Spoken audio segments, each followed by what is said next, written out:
नमस्कार, मैं हूँ निधीश त्यागी और आप हैं हकारा डीप डाइव पर। और हमारे साथ हमारे खास मेहमान हैं श्रवण गर्ग साहब, जो वरिष्ठ पत्रकार हैं और मेरे पुराने बॉस भी।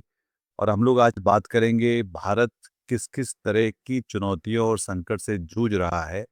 और उस समय दुनिया भर के कई सारे देश हैं जो मोदी जी को एक के बाद एक सम्मान से नवाज़ रहे हैं। कई तरह के मेडल्स हैं, कई तरह के सम्मान हैं। कई बार वो अ, ना पहले किसी को मिला, ना बाद में किसी को मिला। कई बार वो तुरंत-फुरत में तय किए गए हैं। कई उसमें गलतियाँ हैं और जिसको शायद जल्दबाज़ी में देखा नहीं गया। और उस सब के बीच में भारत में जैसा कि हम जानते हैं कि चढ़-चढ़ावा, चोरी चल रही है। सीबीएसई के बच्चे अभी भी भूख हड़ताल में बैठे हुए हैं, बारिश में दिल्ली में बारिश हो रही है। और इकोनॉमी हम देख रहे हैं, तेल के दाम नहीं घट रहे हैं। दुनिया भर की बाकी मुसीबतों से देश गुज़र रहा है और मोदी जी जो हैं वो एक के बाद एक तरह से सम्मानित हो रहे हैं। तो इस रहस्य को समझने के लिए मैं श्रवण जी से समझना चाह रहा था कि इसको हम वो कैसे देखते हैं? इसको हम 2 तरीके से देखते हैं, देखना चाहिए या देख सकते हैं। एक तो प्रधानमंत्री के का जो विदेश के प्रति प्रेम है, वो क्यों है? और उसमें पुरस्कारों जो पा उनको दिए जाते हैं, उनकी जगह क्या है? गार्जियन अखबार या मीडिया हाउस जो है इंग्लैंड का, उसकी एक उसके एशिया करेस्पोंडेंट या उसकी एशिया करेस्पोंडेंट की एक स्टोरी बहुत सोशल मीडिया पर जारी है। जी। इतना प्रतिष्ठित मीडिया हाउस ऐसी स्टोरी कर रहा है भारत के प्रधानमंत्री को लेकर। दुनिया के किसी और शासनाध्यक्ष को लेकर ऐसी स्टोरी नहीं है, कभी नहीं हुई। उसका शीर्षक ये है कि give him an award, he will keep running, फिर come running. He will come right. He will come running वगैरह। मतलब इसको हिंदी में है कि उनको एक अवार्ड दो, वो दौड़ते हुए और आएँगे। ये अनुवाद ये है। और उसमें यह कहा है कि भारतीय प्रधानमंत्री को आदत हो गई है, उनका शौक हो गया है कि वो अवार्ड्स कलेक्ट करें। और इसमें कुछ ऐसे अवार्ड्स भी हैं जैसा आपने कहा, अ, पहली बार दिए जा रहे हैं, कुछ जल्दबाजी में दिए गए हैं। हाल में सेशल्स वो गए थे, तो वहाँ का सर्वोच्च सम्मान guardian of the blue horizon उनको दिया गया, जो कि जिसमें स्पेलिंग्स की भी गलतियाँ, मतलब देश की स्पेलिंग की गलती भी है, सेशल्स की भी है, और रिपब्लिक की भी गलती है मतलब सर्टिफिकेट में। और उसके बारे में ये कह रहे हैं कि वो उस अवार्ड का आविष्कार ही मोदी जी की यात्रा के सिर्फ 3 दिन पहले किया गया। वो पहले कभी नहीं था और ना आगे होगा। देश का सर्वोच्च पुरस्कार जो 4 दिन पहले तय हुआ था 4 दिन पहले तय हुआ। और इतनी और आतुरता में दिया गया कि उसमें गलतियाँ हैं। ये है मतलब।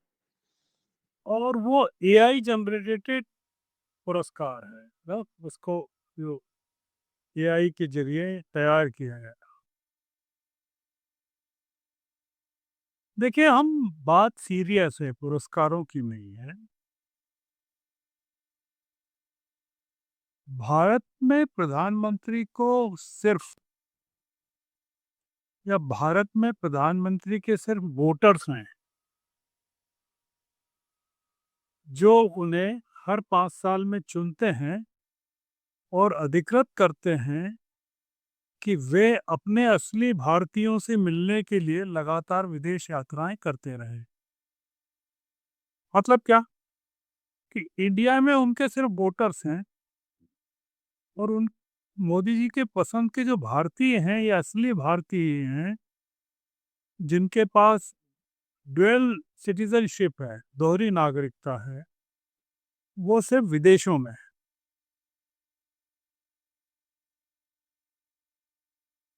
आप देखते हैं कि विदेश जब जाते हैं तो कितने प्रसन्न दिखते हैं वो, जब उनको इंडियन डायस्पोरा में से मुखातिब होते हैं, ये इंडियन डायस्पोरा नाच गाने ढोल बजाता हुआ उनका स्वागत करता है।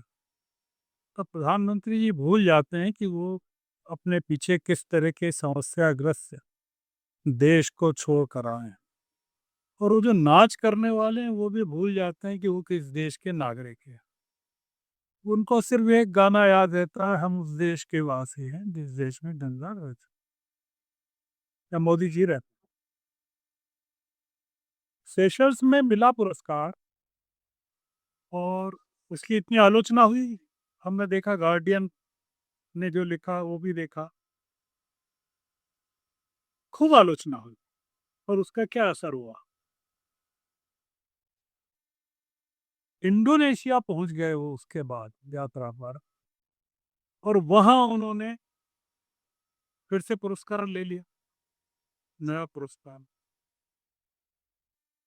उसके बाद 3 देशों की यात्रा पर वो रवाना भी हो गए 6 जुलाई को। जी। इंडोनेशिया गए, अब ऑस्ट्रेलिया में है। हम जब बात कर रहे हैं तो 3 दिन की यात्रा है शायद ऑस्ट्रेलिया की। उसके बाद न्यूजीलैंड जाएंगे। यहाँ पर इंडोनेशिया में कोई 1.5 लाख भारतीय मूल के नागरिक रहता है। भारतीय मूल के भी हैं और एनआरआईज भी। आश्चर्य होगा आपको कि ऑस्ट्रेलिया में करीबन 10 लाख भारतीय मूल के नागरिक एनआरआईज हैं। देश सिर्फ 2 करोड़ का है, 2-2.5 करोड़ का है। जी। पर भारतीय वहाँ शायद सेकंड लार्जेस्ट माइनॉरिटी होगी चाइनीज के बाद। और 3 लाख न्यूजीलैंड में। न्यूजीलैंड की आबादी तो और भी कम है, बिल्कुल। मेरे ख्याल से 50 लाख के करीब होना चाहिए।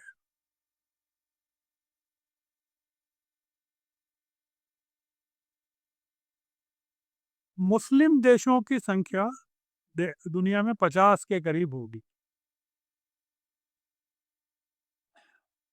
आपने कभी सुना नहीं होगा कि पाकिस्तान के प्रधानमंत्री मुस्लिम देशों की यात्रा करना या बांग्लादेश के प्रधानमंत्री करना। भाई वो कोई नहीं बुलाए तो मुस्लिम देशों में तो जा ही सकती।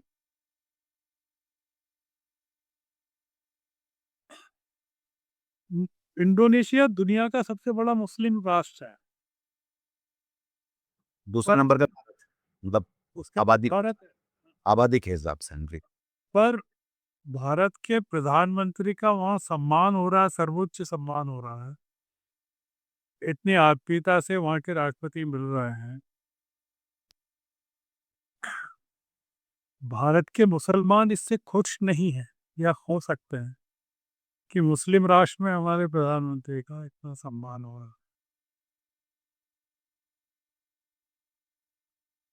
निधि जी, दुनिया में कोई 3.5-4 करोड़ भारतीय मूल के नागरिक रहते हैं। भारत की कुल आबादी का 2.5% है, जो कि काफी बड़ा है। और दुनिया का कोई मुल्क नहीं होगा जहाँ भारतीय नागरिक नहीं होंगे। मुझे याद है कि ये जब नील आर्मस्ट्रॉन्ग वहाँ गए थे, चांद पर पैर रखा था, तब एक कार्टून छपा था कि एक सरदार जी टैक्सी लेके खड़े हैं उस पर और पूछ रहे हैं कित्तू जाना सी। मतलब वो ये बताता है कि भारतीय हर जगह उपस्थित है। आप सपना देखिए और भारतीय मिल जाएगा।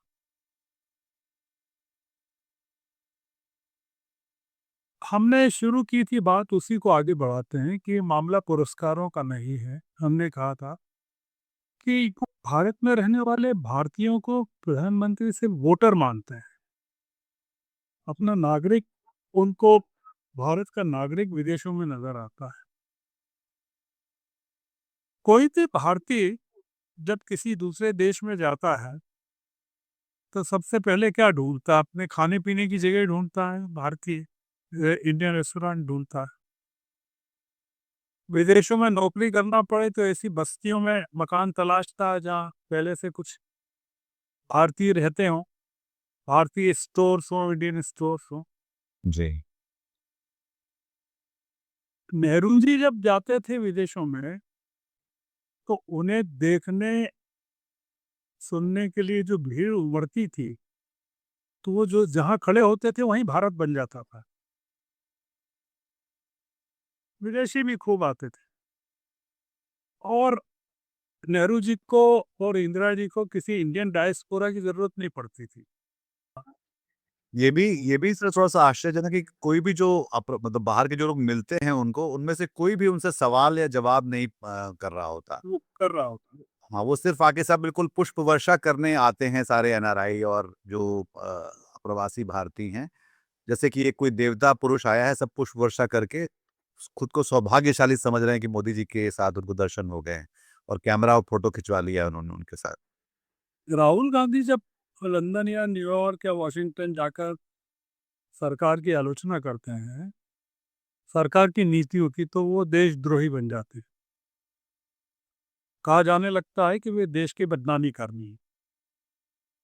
अब मोदी जी के भाषण उठाकर देख लीजिए कि पुराने कि किस तरह से उन्होंने, अटल जी ने कभी नहीं किया ऐसा। मोदी जी के लिए इंडिया में कोई इंडियन डायस्पोरा नहीं है। मतलब जो मतलब विदेशों की तरह का, जैसा आपने जिक्र किया किस तरह के लोग आते हैं। आप अभी उनके ऑस्ट्रेलिया के फोटो देख लीजिए, रिसेप्शन के, इंडोनेशिया के देख लीजिए। वे इसके लिए इंडियन डायस्पोरा या भारतीयों से बात करने के लिए संसद और लाल किले का इस्तेमाल करते हैं, और यहाँ जो बोलते हैं वो, उसकी गूंज विदेशों तक जाती है। आपने जो कहा अभी, एक सवाल उठाया, विदेशों में जो इंडियन मिशंस हैं, उनका एक काम ये भी है कि प्रधानमंत्री के इंटरेक्शन के लिए, अभी मैंने पहली बार देखा कि जब वो गए थे आ, हाल में विदेश यात्रा पर, तो उनके जो सोशल मीडिया अकाउंट है एक्स का, उस पर नरेंद्र मोदी जी के नाम से जो आया था, उसमें मैंने पहली बार पढ़ा जिसमें उन्होंने लिखा कि वो इंडियन डायस्पोरा के साथ इंटरेक्ट भी करेंगे। वो जो उनकी आइटिनरी थी उसमें, ये आइटिनरी का वो बन गया हिस्सा इंडियन डायस्पोरा के साथ, कि जैसे कुछ एग्रीमेंट साइन करना है तो विदेशों में, वैसे ही इंडियन डायस्पोरा के साथ इंटरेक्ट करना है। तो ये इंडियन मिशंस हैं, उनका एक बड़ा काम ये भी है कि वो प्रधानमंत्री के साथ इंटरेक्शन के लिए ऐसी भीड़ जुटाए जो कि मोदी जी के हर कहने पर तालियां बजाए।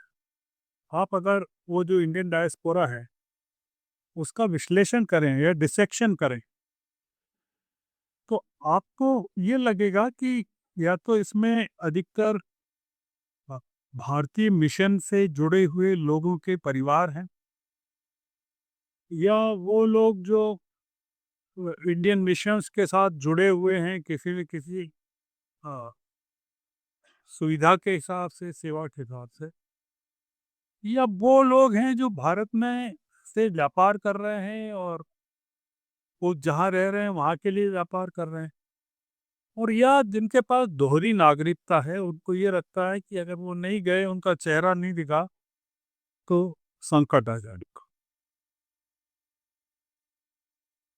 ये जो लाखों लोग जो जा रहे हैं हर साल, मैंने शायद पिछली किसी बातचीत में जिक्र किया था, जो नागरिकता छोड़ के जा रहे हैं, मैंने कहा था शायद 500-600 लोग रोज जा रहे हैं। जी।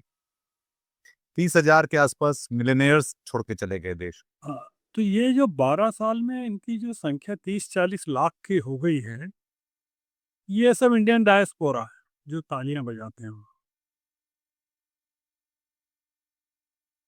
और मोदी जी के लिए आकर्षण भी विदेशों में बढ़ता जा रहा है, मतलब गुजरात से काफ़ी लोग जा रहे हैं और नाम भी कमा रहे हैं वहाँ जाकर, जैसा कि आप देख रहे हैं। मनमोहन सिंह जी के साथ जैसे मान लीजिए कुछ देशों में गए हम, वहाँ कोई भाषण-वाषण नहीं, वो डिनर-विनर होता है, बातचीत होती है और वो आपस में एक मेल-मुलाकात, फ़ोटो अपॉर्च्युनिटी होती है। ये अटल जी के साथ भी। आपने कभी गौर किया हो कि फ़ोटोग्राफ्स में कि पुरस्कार मिलने पर, जैसे आपने देखा होगा कि आपने ज़िक्र किया केवल सेशल्स के पुरस्कार का या इंडोनेशिया के पुरस्कार का, आपने इज़राइल का ज़िक्र नहीं किया, इज़राइल गए थे। नेसेट ने भी उनको दिया था। ने पहले कभी बात नहीं थी। पहली बार दिया गया और वहाँ जाके उन्होंने इज़राइल को फादरलैंड कहा। और अभी जब जेडी वांस ने ये कहा नेतन्याहू को फटकारते हुए कि आपके साथ अमेरिका के अलावा कोई नहीं है इस पूरे खाड़ी युद्ध को लेकर, तो उन्होंने गर्व के साथ कहा था कि मेरे साथ भारत के 1.5 अरब आबादी मेरे साथ है, जो मुझे चाहती है। तो ये मोदी जी, हमारे प्रधानमंत्री, विदेशों में इतना प्रसन्न और सुरक्षित महसूस करते हैं, उनके वैसे फ़ोटोग्राफ्स देश में प्रकट नहीं होते कि अपने नागरिकों के साथ वो इस तरह से खुश नज़र आ रहे हों।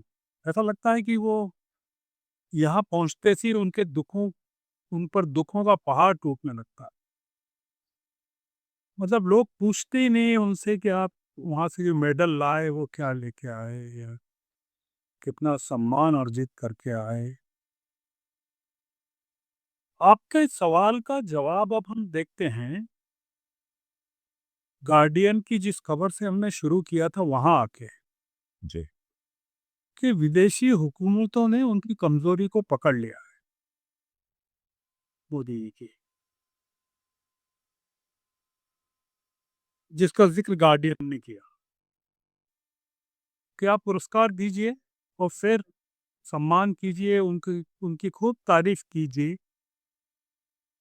मतलब आपने ट्रंप ने जो तारीफ़ की थी वो भी सुनी होगी कि वो कितने उन्होंने कितने कटाक्षपूर्ण तरीके से मोदी जी के बारे में कहा। तो फिर आप कुछ भी समझौता कर दीजिए। जैसे इज़राइल ने कर लिए, इज़राइल ने तमाम आप मतलब ये कि जो खबरें हैं कि आप इज़राइल को हथियार दे रहे हैं, इस तरह की खबरें हैं जो आई हैं जी। फ़िलिस्तीन के खिलाफ लड़ाई में, भारत हथियार दे, इस तरह की खबर, या अभी इंडोनेशिया में ब्रह्मोस को लेकर जो समझौता हुआ या और चीज़ों को लेकर जो समझौता हो। इसका मतलब ये कि आप तारीफ़ कीजिए और मतलब अमेरिका के साथ जो ट्रेड डील्स वगैरह हुई, तमाम हुई, अभी भी हो रही। हम अपनी बात को अब थोड़ा समेटते हैं कि हमारे यहाँ एक कहावत है। वो कहावत ये है कि घर का जोगी जोगड़ा आम गाँव का सिद्ध। देश की जनता को इस बारे में गंभीरता से सोचना चाहिए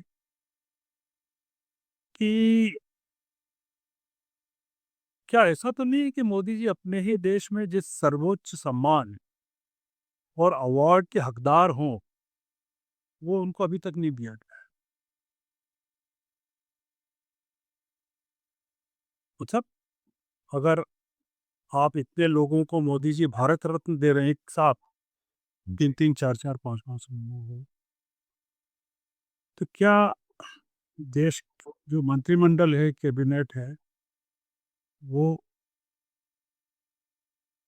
या संसदीय दल है, वो ये मांग नहीं कर सकता क्या कि मोदी जी को भारत रत्न दिया? आपने कभी जैसे देख रहे हैं कि अहमदाबाद का स्टेडियम मोटेरा में जो जी। पहले स्टेडियम था, जो सरदार पटेल के नाम पर था, वो जब नया हुआ, नया बना, बड़ा विशाल, लगभग 90,000 की कैपेसिटी का, तो उसका नाम मोदी जी के नाम पर हो गया। और मोदी जी ने कोई उस पर आपत्ति भी व्यक्त नहीं की, वो उसको गर्व से स्वीकार कर लिया। हमारा मतलब, हम आप हरकारा की तरफ से या देश की तरफ से ये मांग कर सकते हैं कि दुनिया के सर्वोच्च सम्मान जब हमारे प्रधानमंत्री को दुनिया की सरकारें दे रही हैं, तो भारत को भी इस बारे में, भारत की जनता को भी इस बारे में गंभीरता से सोचना चाहिए कि देश का जो भी सर्वोच्च सम्मान है, वो प्रधानमंत्री की भी उल्लेखनीय सेवाएं हैं, उल्लेखनीय योगदान है, जिसका जिक्र इंडोनेशिया करता है, सेशल्स करता है, इज़राइल करता है। तो वो मोदी जी को भारत में वो सम्मान क्यों नहीं मिलना चाहिए? सर, आपने एक लिस्ट बनाई है कि कितने देशों में उनको क्या-क्या सम्मान मिला। जी। तो ये जो सम्मान की कहानी है, वो उसके कई आयाम हैं, और या तो भारत की जनता वो विदेशों में सम्मान जो मिल रहे हैं उससे प्रभावित नहीं है पूरी तरह से, और या तो वो अभी वो अपने प्रधानमंत्री को के बारे में सोचा नहीं है कि उनको भी अगर अ, दिया जा सकता है दूसरे लोगों को, भारत रत्न हो गया, तो मोदी जी को क्यों नहीं देना चाहिए? शायद वो ये सोच रहे होंगे कि इससे ऊपर भी कोई नया एक पुरस्कार बनाना चाहिए, जो जो सिर्फ़ ना पहले किसी को मिलेगा, ना बाद में किसी को मिलेगा। वो सिर्फ़ नरेंद्र मोदी के नाम होगा, और ये इसमें आपकी गारंटी हुई किसी और को वो नहीं मिल सकता, क्योंकि ज़ाहिर तौर पे ज जो देश की साथ जो हो रहा है, इस समय बारिश हो रही है दिल्ली में, मैं जहाँ से बात कर रहा हूँ, और वहाँ पे अभी भूख हड़ताल पे बच्चे बैठे हुए हैं। मणिपुर अभी भी जल रहा है। तेल के दाम दुनिया भर में घट रहे हैं, हमारे यहाँ नहीं घटते हुए दिखलाई दे रहे हैं। अ, जो सारी जो दिक्कतें हैं वो अपनी जगह पर हैं, इकोनॉमी अपनी जगह पर है, और उस सब के बीच हमारा प्रधानमंत्री जो है बहुत खुश होके पुरस्कार नहीं, बटोर रहा है। नहीं, उसका इलाज ये है कि आप उनको सर्वोच्च सम्मान दे दीजिए, तो वो फिर बाहर जाना कम कर देंगे या बंद कर देंगे। ये एक डील कर सकता है देश अपने प्रधानमंत्री के साथ में कि क्या हाँ, ऐसा क्या करें कि आप जो है बाहर जाकर सौदे करने और अ, तमगे बटोरने से अच्छा है कि आप भारत में ही रहें और भारत में ही तमगे बटोरें, और इन बातों पे शायद ध्यान दें, जिसमें देश जो है जलता हुआ साफ-साफ दिखलाई पड़ रहा है। मुद्दा बस ये है कि हमारे देश में नागरिकों को, बीजेपी को, एनडीए को, विपक्ष को, खास करके विपक्ष को इस बारे में कोशिश करना चाहिए कि जी, प्रधानमंत्री को देश में रोकने के क्या उपाय किए जा सकते हैं, और उसमें एक बड़ा उपाय ये हो सकता है जी, कि उनको अगर कोई बड़ा पुरस्कार यहाँ दे दिया जाए, हाँ, सभी दलों की तरफ से, और उनसे प्रार्थना की जाए कि अब आप, इससे कोई छोटा पुरस्कार हो तो बिल्कुल मत जाइए बाहर, और यहाँ जितनी समस्याएं हैं वो आप अगर उसको उसके लिए टाइम देंगे, तो देश बहुत अपने आप को कृतार्थ महसूस करेगा। बिल्कुल।